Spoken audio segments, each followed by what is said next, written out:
Cotabato, Philippines, and the whole world.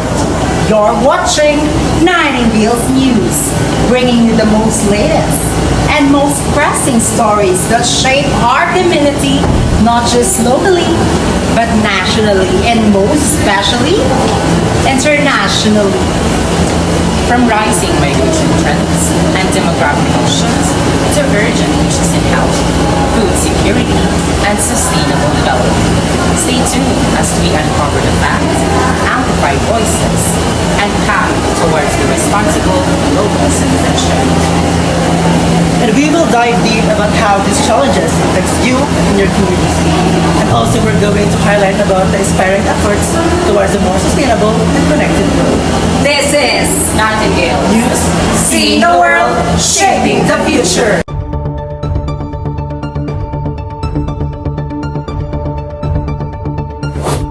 Local News. Maayong adlaw sa mga pinalangga namon nga taga-pamati. Ini ang Nightingale News nga magahatag sang patas, matuod, kag mapanahong balita sa aton probinsya. Ako si John Lawrence Parnaso, akini ang mga balita subong nga adlaw. Una nga balita, pagdamo sang botante diri sa South Cotabato, i-report ni Donabel Pamplona. Naglabot sa pinakamataas na record ang partisipasyon ng mga kabataan sa 2025 national election dito sa South Cotabato, sunod sa Provincial Public House.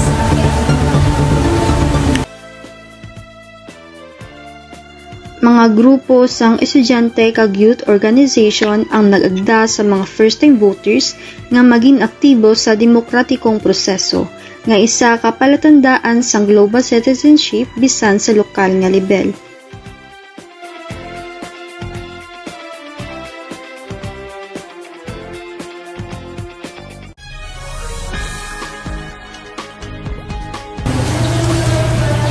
Sa siningang tuig nakaboto na gid ako. Kanami sa pangmatiyag may gahong ako nga magpili para sa hugmaon sa akong sungsod. Sa ina ang mayo nga ehemplo sang kabataan, ako si Donabel Pamplona, balik sa Ilocan. Salamat Donabel, isang inspiradong balita halin sa kabataan. Ini lamang gapakita nga may paglaom pa kita sa aton nga pungsod. Magpadayon kita sa ikaduwa naton nga balita. Mga mangunguma sa Tupi, South Cotabato, nagapanawagan nga para sa andang nga sustainable nga mangunguma. Ini ay i-report ni Gwyneth Tolentino. Sa Banwa sa Tupi, South Cotabato, nagapanawagan ang mga mangunguma sa lokal nga gobyerno nga suportahan ang sustainable farming. Siguro nga klima, napektuhan na ang ani. Gani, ginahangyo sang komunidad ang climate resilient nga binhi pag-training para makangin andam.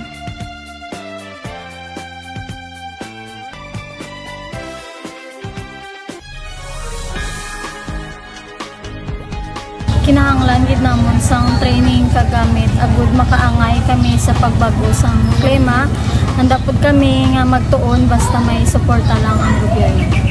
Matugpas idalong gid sa komunidad nagka-umpisa ang sustainability ug empowered ang mga mangunguma maproteksyonan ang mga pagkaon kag ang palibot.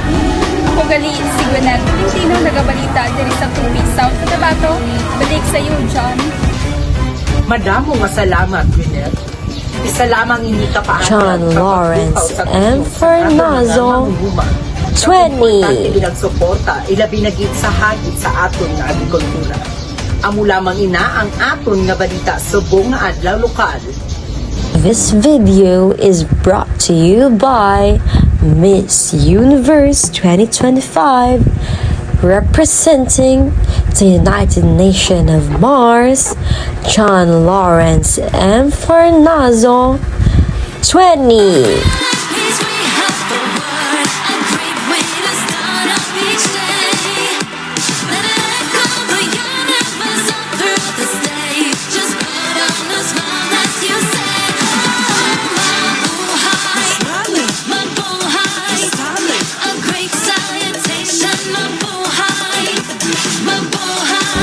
Sa gihapon, magapadayon kami sa paghatag sa mga balita nga makabulig, matuod kag may kabangdanan. Ini ang Nightingale's News, tingog sang kamatuoran, tingog sang komunidad. Ako si John Lawrence Farnazo. Padamo gid nga salamat kag padayon nga pagbantay sa aton issues sang palibot.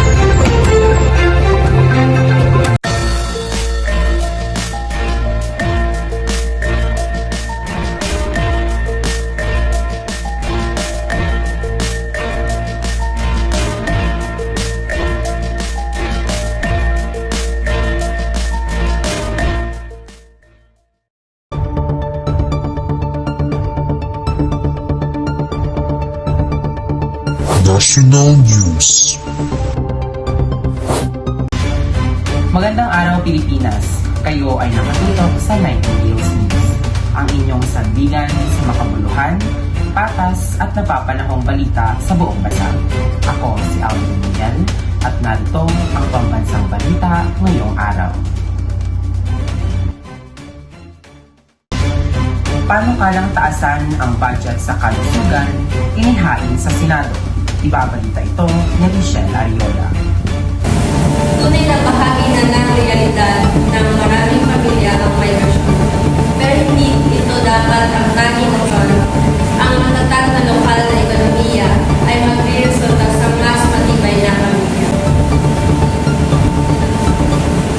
Panukalang mga senador ng 30% pagtaas sa 2026 health budget upang tugunan ng mga hamon matapos ang pandemya at pakabuti ang sukses sa serbisyong pangkalusugan sa mga liblib na lugar. Suportado ng panukalang batas ang pambansang layunin para sa mas mahusay na pampublikong kalusugan at napapanatiling kaunlaran.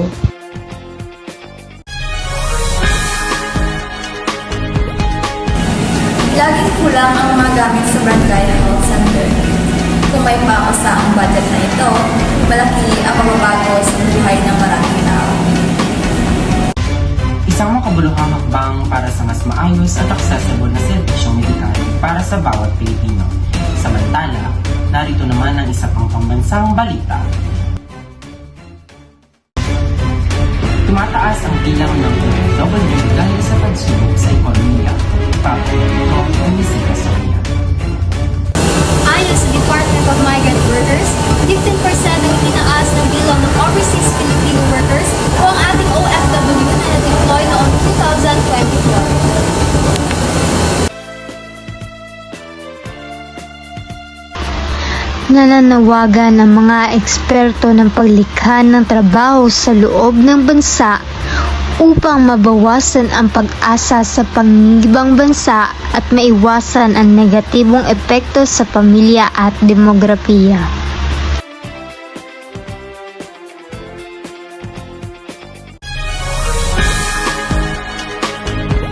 Sa Dubai ang anak ng babae.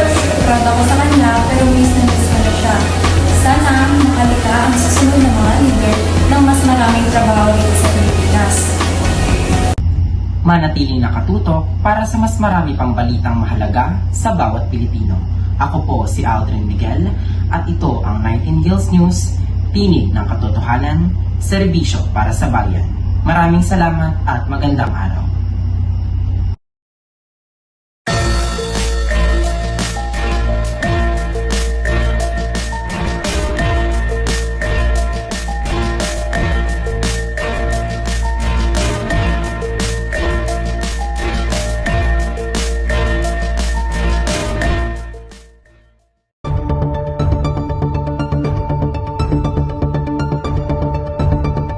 International News. Good day to all our viewers around the world. You're watching Nightingale News, your trusted source for reliable, relevant, and timely information. I am Leonard Gracias Pinasa, and here are today's top international headlines. Global population hits 8.2 billion. This report is brought to you by Vince Trespasses. The global population hits 8.2 billion in 2025 according to the UN. countries now face pressure on healthcare, education, and labor market. Population management and sustainability planning have become urgent. Countries with rapidly growing populations, especially in parts of Africa and Asia, are now being urged to develop inclusive policies to ensure that economic opportunities keep pace with the rising population. Experts warn that the youth poses in certain regions could either become engines of innovation or sources of instability, depending on how governments respond.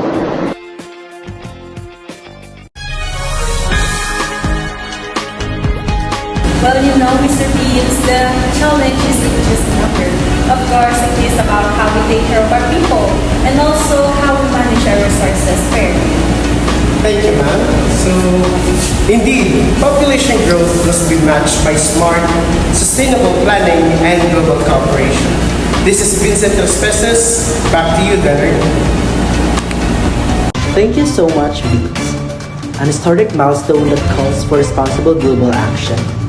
Now, let's move on to another pressing issues affecting millions worldwide. UN urges action on global food insecurity. This report is brought to you by Michaela Bangon. The United Nations Food and Agriculture Organization warns that 135 million people worldwide are facing chronic hunger.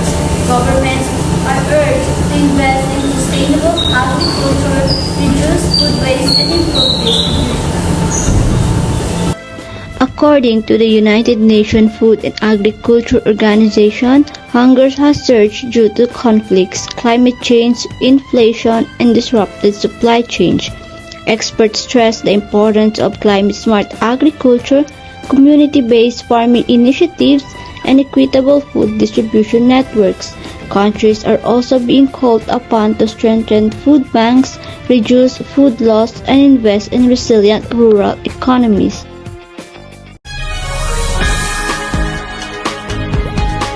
Hunger is not just about scarcity, it's also about access. We need global unity to fix this. It's global emergency. Food security was the top priority. This is Michaela Shane F. Bangon. Back to you, then. Thank you, Michaela. A powerful reminder that hunger remains a global emergency. It is one that demands unity, compassion, and urgent action.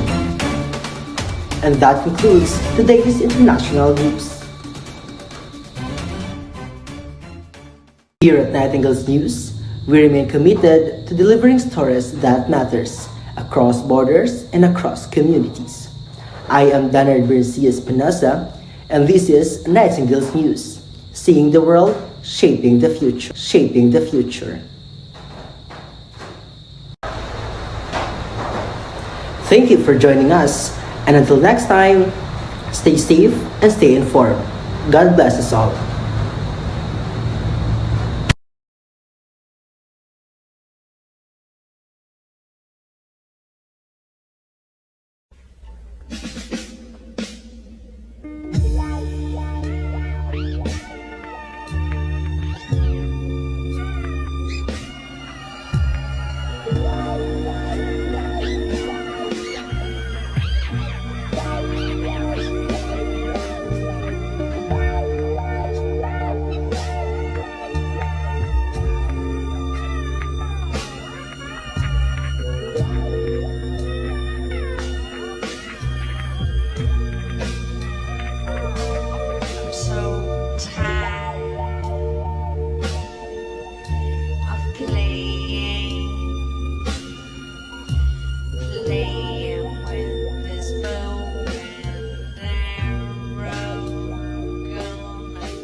Inspiring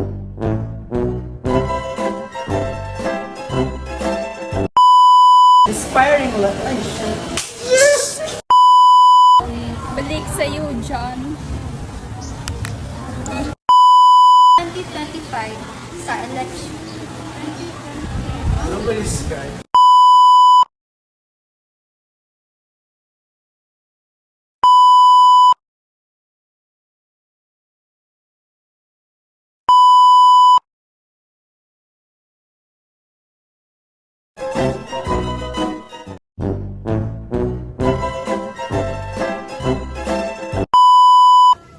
Go. Labinagid sa anhagit sa mga Nakadlaw siya.